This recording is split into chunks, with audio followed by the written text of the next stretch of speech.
Hi, everybody. It's Alveda, Evangelist Alveda King, and we're back on Pro Life Praise Variety Show. And I'm about to do something that's going to get me in a lot of trouble, so pray real hard for me right now. Hey, Rob. Hey, are you good at pulling rabbits out of hats? I hope you are, because I think Eugene just sent you an email with a 1 minute video that I really wanted to show when I introduce our first guest. So I'm going to ramble on for a couple of seconds and talk and hope you can pull this rabbit out of his head. If you can't, it's okay. And we'll just show her website. However, everybody, welcome back to Pro Life Praise Variety Show. If you're joining us for the first time, remember that this show started in the beginning when COVID had just been announced and the shutdown started. And my boss, Janet Moreno, says, well, what about that music show you always said you were going to do? And so I was shut down. I was at home. And we started playing music videos and talking about hot topics. And we've been doing that for months. And so now I think Pro Life Praise Variety Show is here to stay maybe for a long time. Now, we pre-recorded the first shows. And then my boss, there again, very innovative, Janet Morano, has this wonderful show, Ask Janet. And I love that show. And so everybody gets to type in and ask questions. I'm going to ask you, viewers, right now, can you type in and tell us, say hi, tell us where you're joining us from? We're getting people from all around the world. And that's amazing to me, and that's something that technology can do. We've also found out that technology with COVID, and that's one thing. I can't say COVID's a blessing exactly, but one thing that has happened with COVID, a lot of media and TV, radio, and all that, we had to start doing it at home instead of the studio. I didn't have the makeup artist anymore, all that kind of thing. And so there are some relaxed rules that we got through COVID. And so I don't know how long we're going to keep that either, but it's here for now. So I'm about to introduce our first guest, and she loves to be behind the camera, not in front of the camera. So I'm amazed. I think she might love me a little bit, so maybe that's why she said she'd do the show today. Her name is Jan Horn, and she runs Studio 25 Productions.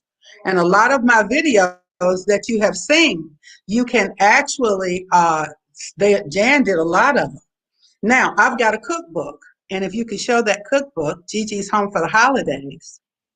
I was talking to Jan about doing a cookbook. I said, Jan, I want to do a cookbook, and we're just talking. And she says, well, do the cookbook. She said, did you know we could put QR codes in the book and you can scan them and they could see you cook? I said, Jan, can we really do that?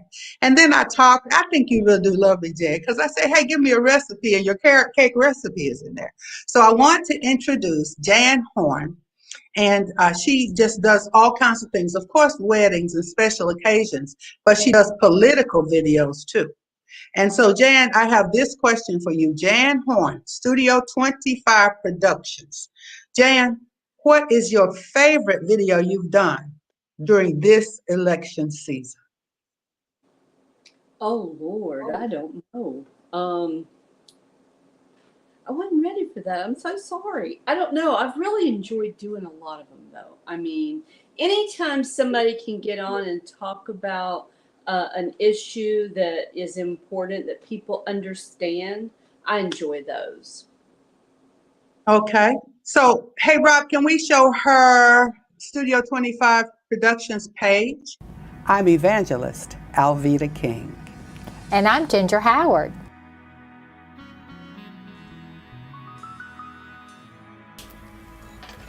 You can even keep that too, if you can pull it. You can pull it. I love it! So there it is. And we're not colorblind. We're not colorblind.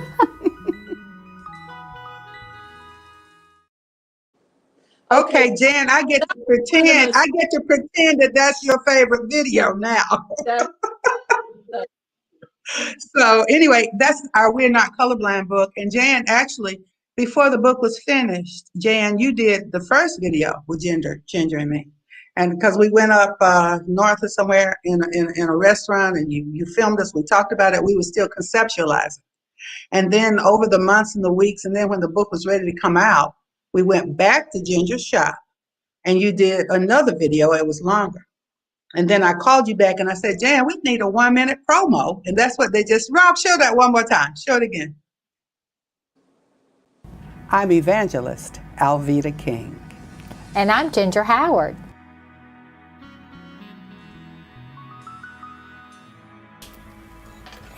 You can even keep that too, if you can pull it. You can pull it. I love it! So there it is. And we're not colorblind. We're not colorblind. Between filming the cookbook with Jan, the book campaign, I believe, and Catherine Mitchell is going to come up next. And I believe you videoed us in Selma with Catherine. You followed us with your cameras and everything when we marched across the Selma Bridge. So, yeah, Jan, why do you do what you do? Well, I just love, I don't know why, really. I just love doing it. I really do. And the most things, like with what you're doing, I just really like I said, I like to be able to take a truth and get it out for people to understand it straight from the person's mouth rather than, reading it. Sometimes with reading, without voice inflection, you lose some meaning. So I just think video is important for that. And you've interviewed so many famous people, but you just see people. And so what you do is actually an art. Now, I do want to say this because I'm going to move on to Catherine next. So, but I want you to stay because at the end, last 5 to 8 minutes, we answer questions. And somebody might have a question about, for instance, well, I thought I have a video and maybe I want somebody to do a video for me. Does it take a lot? Do you have to be a certain kind of person? Do you have to be famous to do a video? Absolutely not. So stay on because we may have some questions. And it's amazing to me because I'm going to talk Eugene out from behind his desk one day, Rob from out behind the camera. I want people to see all of us as a team. It's not just the ones who are in front of the camera who count. But Jan Horn is on the scenes, behind the scenes most of the time. And so I thank you for joining us, Jan. Now, we're going to take just a second and we're going to bring up Catherine Davis. Is there a picture of me with Catherine, Eugene? Okay, so Rob, that should be a picture with me, Catherine. We're walking across Selma. There we are. There we are. And I don't remember that occasion.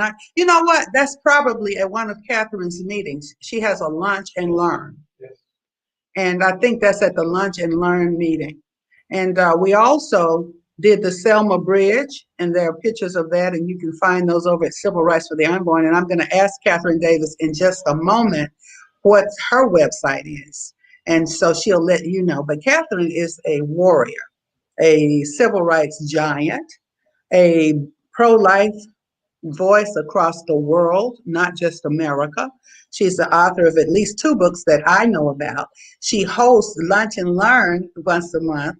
And boy, she hits some serious topics: human trafficking, the abortions, and the abortions after the babies are born and just left there to die. And there are just so many things that Catherine brings to the forefront about the heinous acts of abortion. And I do want her to bring in as well, Catherine, why is it so important now? I don't tell people to vote, who to vote for. I tell them to pray. I do say vote for life. I insist on that. So tie all this together. We're in election season. First, show us your 2 books, please, and tell us a little bit about those. I have 2 books. One is The Fight for Life, Taking It to the Streets. Yeah. And the second is The Fight for Life, Turning the Wounded into Warriors. Both books are available on Amazon and can be in your home in a day or 2.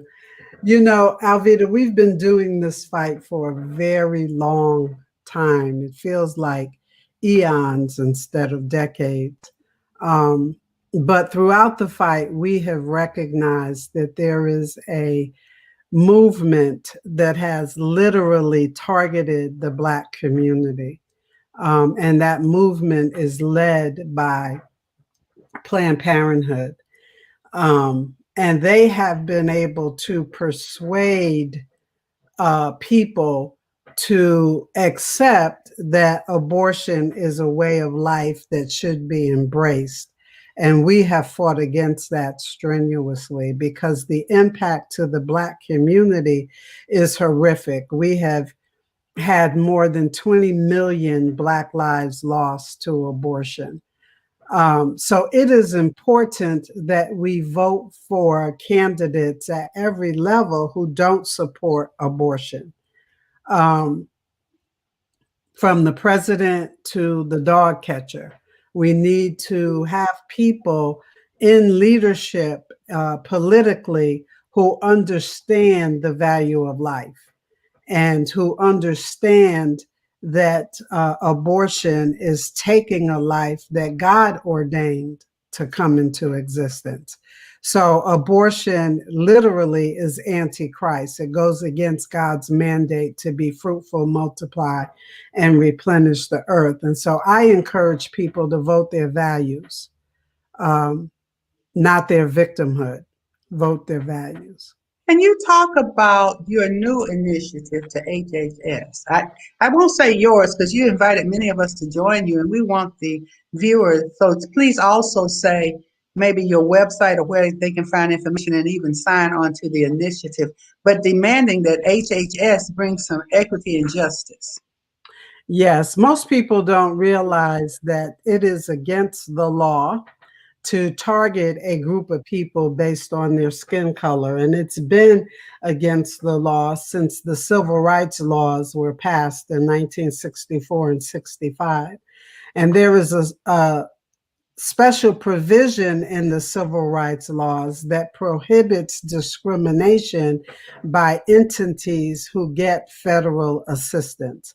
And Planned Parenthood has been getting federal assistance since abortion was legalized and even before for birth control actions. And so the National Black Pro-Life Coalition filed a discrimination complaint with the Department of Health and Human Services, alleging that Planned Parenthood's provision of abortion in America has had an adverse impact on the Black community.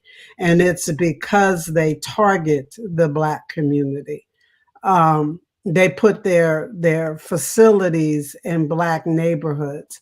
They market to the Black woman. I can't tell you how angry I was when on Halloween a few years ago, they tweeted out that it's safer for a Black woman to abort her child than to carry to term or give birth, as if our children are a disease to us. No other woman's gonna die if they have their babies, but Black women, you're gonna die if you have your babies or give birth. So we filed a disparate impact claim against Planned Parenthood, and we are believing that they will do an investigation.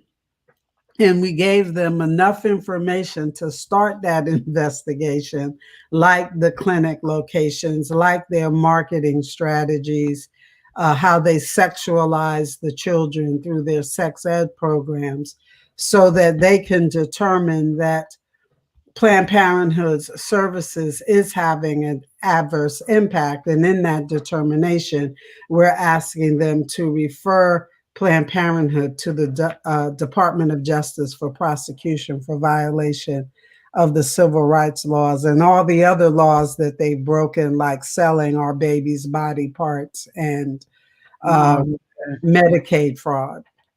Well, I don't tell people who to vote for, but I sure do tell people who I vote for. And in 2016, I voted for President Donald John Trump. And to me, he's the most pro-life president America has ever known. And I've also voted for him already because I early voted and I turned my ballot in. Now, one thing that we have gotten from President Trump, and there are many, many things, if you want to find out about his pro-life record, go to whitehouse.gov and some of the other organizations, such as All of Us, have his record, and we show what he did in his first term and what he's planning to do on his second. He keeps his promises too. If he says he's going to do something, he keeps it, and then some more promises. However, I want to ask this question.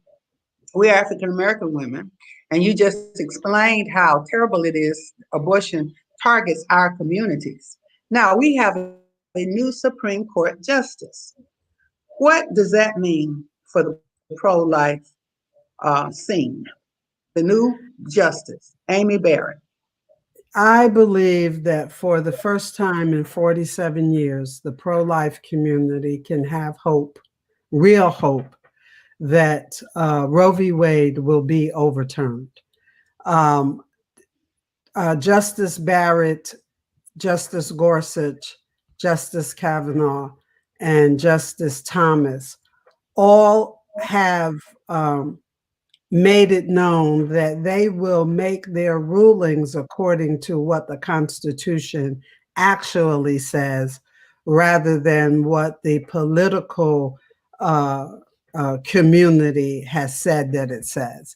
And if they measure their cases by what the Constitution actually says, there's no right to kill your baby in the Constitution. There's no penumbra of privacy in the Constitution that would allow us to take the life of another human being. And because of this adverse impact to the Black community, 20 million Black lives lost, more than 20 million. We don't actually know the real numbers because they don't count in certain states like California and Florida. They don't count them by race. But more than 20 million Black lives have been lost, and we can now have a great hope that Roe v. Wade will be overturned and it will no longer be allowed to summarily kill our children in the womb. Thank you so much. Now listen, viewers, please just type in, where are you? I mean, you're all over America, maybe all around the world. I've seen some says, I've already voted for President Trump. Some are saying, right on, that's true for life. Let us hear from you. And in a few minutes, because our next guest is coming on, as soon as we talk to Mr. Bruce Lavelle, businessman, he and his wife own a diamond business. African Americans owning a diamond business. They don't go to Jared's, right? So anyway, but we're going to talk to Mr. Lavelle, Bruce Lavelle, my friend, about the Trump Diversity Coalition and about Black wealth.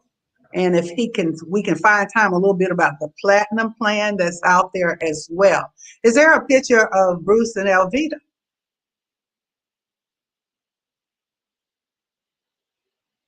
Oh boy. And that's Jared Kushner, Bruce Lavelle, Alveda. And we have opportunities, Bruce. We've had so many opportunities to meet with and work with this administration. Yep. A lot of us just don't understand the importance of generational wealth and family wealth. And I know for sure you have brought that to the attention of this administration boldly. And I see you on TV and news shows all the time doing the same thing. So generational wealth, the importance of diversity, and the Platinum Plan. Yeah, the floor is yours. Well, we have done it, Alveda. we. Yeah, yeah. But thanks for having me. Interesting, our journey, as you might say, what brought us all together. I just want to bring this note real quick. It's interesting how the mainstream media and people try to shape the president as being this biggest racist, but yet his presence in terms of 2015 brought the largest diversity coalition in the history of a Republican candidate. And we've got to meet some great people. It's ndctrump.com for all the viewers. It's National Diversity Coalition for Trump. It's been there since 2015. Me, Pastor Darrell, and many of us, Alveda and CJ Tara, Muslim Americans for Trump, Haitian Americans for Trump, Chinese Americans, Korean Americans, Vietnamese, you name it. The list goes on. And you can click on who we are, up there at the top, and you can see all the beautiful faces. And you can go to click on who we are real quick. Who we are. We are. There you go. All right. Scroll down through there, and you'll see Robert Scott, Bruce. Yeah, you see me over there. Garvey's on there too. Hey, I see my friend. Oh, yep. My goodness. Yeah, Sikh Americans, Muslim Americans, actors, actresses, Cubans, Pakistanians, Colombians, Haitians, Mexican Americans, college students, Filipinos, That's Day Gardner. Hey, Day. pastors, pro-life. You know, you can just look at it. The list goes on. So many beautiful, beautiful, beautiful. Diversity, and that's so important. And yeah, it go didn't ahead. get a lot of press because the mainstream media has pushed that out, that the president has always embraced that. And I'm going to go really quick on in terms of, where I'm at on this is the fact that this diversity coalition in 2015-16 brought the president the largest minority voter turnout in a Republican president's history. That's a fact. And Wow. stay tuned on 2020, you'll see that even double. And the reason that is because, like, you just saw those beautiful people out there. And by the way, there's hundreds of thousands of more that can't have their picture on there that has been with the president and promoted diversity. One blood, one nation, only one human race. We all agree into that. Not race by color, but just one blood. And we all come in agreement, especially the commander in chief. So, but one of the disconnects, and we've had conversations in 2015 and in his office, and I recall him telling me when he was talking to a lot of Black leaders around the country, is the disconnect in the Black community as it relates to the education, the job disparities. But most of all, watch this, me being a very blessed and successful business owner here in Atlanta, 27 years, one of the largest Black-owned jewelry companies in the country. That's a fact. But we've also built shopping centers and developed houses and all types of things, my wife and I. So we're very diverse in our portfolio, you might say. But one of the things as the president we talked about is the displacement on the retail commodities in minority communities, especially Black communities. So you ask yourself, for everyone out there, you look around in your beautiful community, if you choose to live in an all Black community or all Hispanic, whatever you want to live, you can live anywhere. But if you do, why not ask yourself, well, why not you own the grocery store or the gas station or the convenience stores or the, quote, retail commodities? Unfortunately, in a lot of the Black communities, a lot of folks from other countries own those commodities. And no disrespect to the ones who come over here and work hard. You have just as opportunity to do whatever you want. My question is, yes, you want to come historically, Democrats, Republicans, independents, whatever, has always, quote, want to, quote, court the Black vote. But why not? You always say, well, we're going to bring you jobs. But I say, no, you build the job and you build the job creator, meaning you be the business owner. Listen, there's 30.6 million small businesses in the entire country. Very small percentage, very tiny, minute percentage are Black ownerships in retail commodities. Did you know that out of those 30.6 million, we control 64% of the GDP? So everything you hear essentially in Congress and Senate, what you hear the argument is basically my payroll tax. Everyone out there is running a business. When you have to pay those quarterly payroll taxes, that's what they're arguing about. But there's a small, minute fraction of Black ownership. So the president's like, you know what? Well, we need to fix that. Opportunity zones, great bill by Tim Scott, opportunities.gov, or you just Google opportunity zones and you get an understanding what that is. It's a very creative 1031 exchange where you can go in and do some private partnership initiatives with some of the minority community, or you can build an apartment complex or a daycare or whatever you want that a lot of the underserved communities have been left behind, which are tremendous great incentives to resurrect communities and build them. The other part of that is like, well, let's talk about access to capital. Let's talk about one of the points on the Platinum Plan as it relates to credit. That's a big conversation. We all know we go, as the Black talk, hey, what about the credit? What about the money? So why not in that one line item for those of y'all, Platinum Plan, you can Google Platinum Plan and it'll come up. There's 2 sheets of it. The president unveiled it right here in Atlanta 3 weeks ago and exposed it to the world. And one of the great line items I'm really happy about, there's many more because I helped contribute to this as well as Alveda and many of us around the country, we got to contribute to this wonderful, magnificent plan.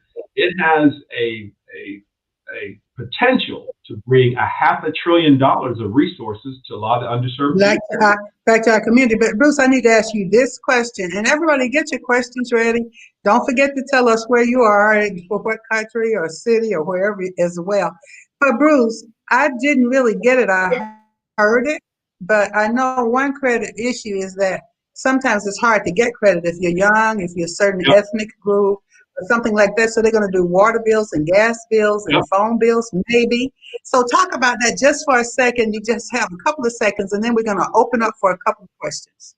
Yeah, that's where I was going with, because, historically, for all the folks who were young once upon a time, I know Alveda and Catherine, the only young people on this panel, is that when you were starting off, they would want you to get a credit card, basically go into debt. I'm like, my God, but I have electric bill, water bill. Why can't those be counted as, quote, credibility?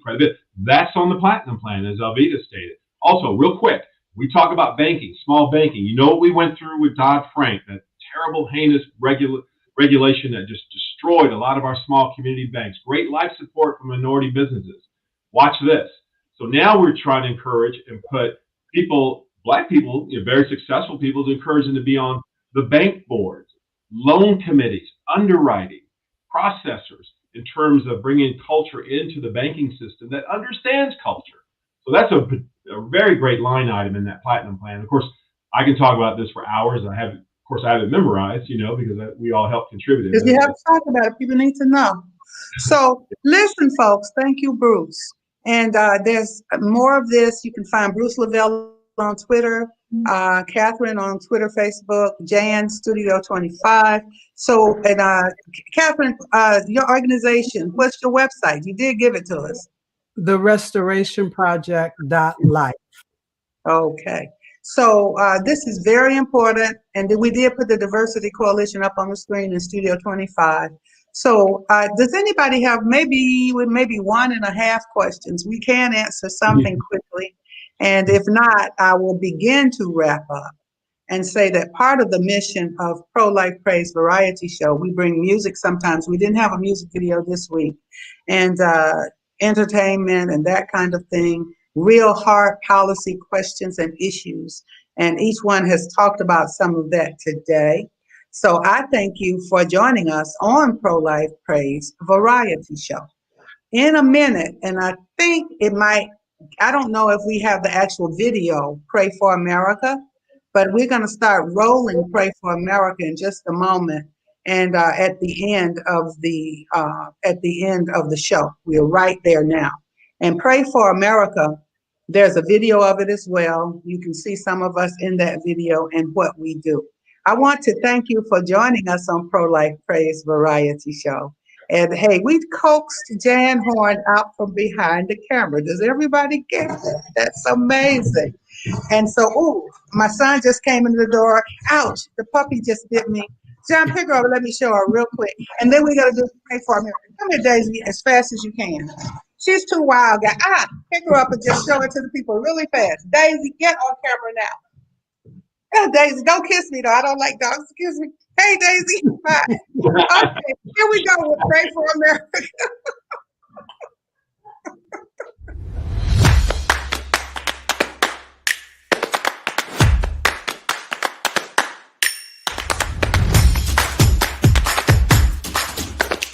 Donald Trump embraced the underserved community.